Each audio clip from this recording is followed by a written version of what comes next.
Hi friends, welcome to Telugu people spoken English channel. ఇప్పుడు మనం చెప్పుకునేటువంటి టాపిక్ ఏంటంటే విచ్ అనే దాన్ని ఉపయోగించి స్టేటస్ సెంటెన్సెస్ని ప్రజెంట్ టెన్స్లో రాయాలి. విచ్ అంటే ఏంటి? విచ్ అంటే ఏది అని అర్థం. ఇక్కడ మనం చూస్తున్నాం కదా, status sentences with which in present tense. అయితే ముందు ఇది రాసేటప్పుడు పర్సన్స్ తెలియాలి. పర్సన్స్లో టైప్స్ ఆఫ్ పర్సన్స్ గురించి మనకు తెలుసు.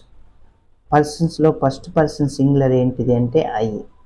ఫస్ట్ పర్సన్ ప్లూరల్ ఏంటంటే వి. అయితే సెకండ్ పర్సన్ సింగులర్ అయినా ప్లూరల్ అయినా యూనే. థర్డ్ పర్సన్ ఏంటిదంటే singular he, she or it, లేకపోతే దిస్, లేకపోతే దట్. ఇప్పుడు థర్డ్ పర్సన్ ప్లూరల్ ఏంటంటే they are these, they are these are those, ఇవి. అయితే ఇప్పుడు మనం స్టేటస్ సెంటెన్సెస్ విచ్ అనే వర్డ్ను ఉపయోగించి రాసేటప్పుడు మనం ఎలా రాయాలంటే విచ్ రాయాలి ఫస్ట్, ఆ తర్వాత హెల్పింగ్ వెర్బ్. ఇవన్నీ హెల్పింగ్ వెర్బ్స్ అంటారు.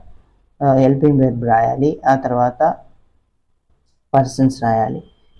ఇక్కడ హెల్పింగ్ వెర్బ్ దేని మీద ఆధారపడిద్ది అంటే ఏ పర్సన్ వస్తుంది, ఏ పర్సన్ వస్తే ఏ హెల్పింగ్ వెర్బ్ రాయాలి అనేది ఇక్కడ మనం ఇచ్చాము.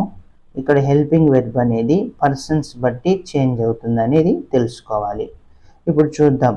ఐ అనే దానికి మనకు ముందుగా తెలుసు, ప్రజెంట్ టెన్స్లో యామ్ వచ్చింది. ఆ తర్వాత వీకి ఆర్ వచ్చింది, యూకి ఆర్ వచ్చింది, ఈ, షీ, ఇట్, దిస్, దాట్ అంటే థర్డ్ పర్సన్ సింగులర్కి ఈజ్ వచ్చింది. ప్లూరల్ వచ్చేసరికి దే, దీస్, దోస్, వీటికి ఆర్ వచ్చింది.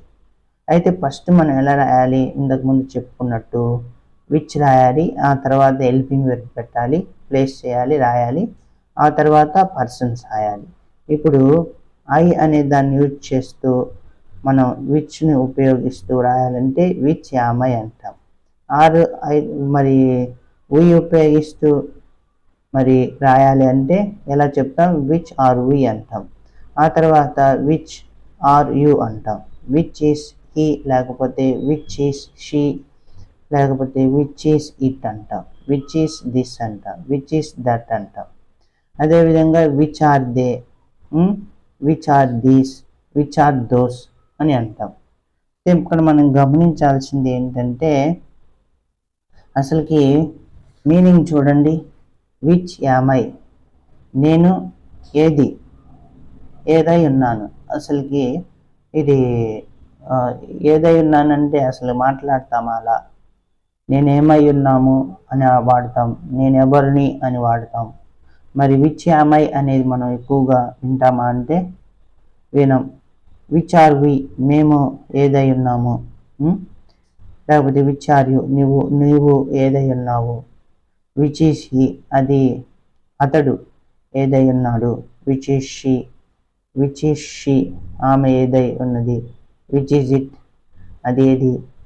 విచ్ ఈస్ దిస్, ఇది ఏది. విచ్ ఈస్ దట్, అది ఏది. విచ్ ఆర్ దే, వారు ఏదై ఉన్నారు. విచ్ ఆర్ దీస్, ఇవి ఏమై ఉన్నాయి, ఏదై ఉన్నాయి, ఏమై కాదు, ఏదై ఉన్నవి. విచ్ ఆర్ దోస్, అవి ఏదై ఉన్నవి.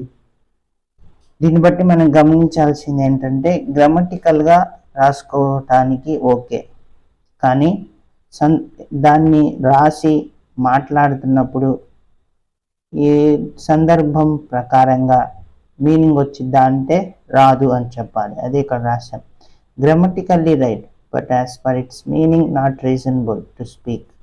అంటే మాట్లాడడానికి రీజనబుల్గా ఉండదు, అసందర్భంగా ఉంటుంది. ఎప్పుడు ఈ విచ్ అనేది ఉపయోగిస్తూ మాట్లాడడానికి సందర్భోచితంగా ఉంటుంది అంటే except while using it this, that, these and those. ఇవి ఇట్ కానీ, దిస్ కానీ, దట్ కానీ, దీస్ కానీ, దోస్ కానీ ఉపయోగించినప్పుడు సందర్భోచితంగా ఉంటాయి. ఎందుకంటే విచ్ అనేది ఏంటంటే దేన్ని రిప్రజెంట్ చేసింది అంటే వస్తువులను రిప్రజెంట్ చేసింది అనేది మనం గుర్తుంచుకోవాలి. కానీ నెక్స్ట్ క్లాస్ వచ్చేసరికి ఇదే స్టేటస్ సెంటెన్సెస్ని విచ్ ఉపయోగిస్తూ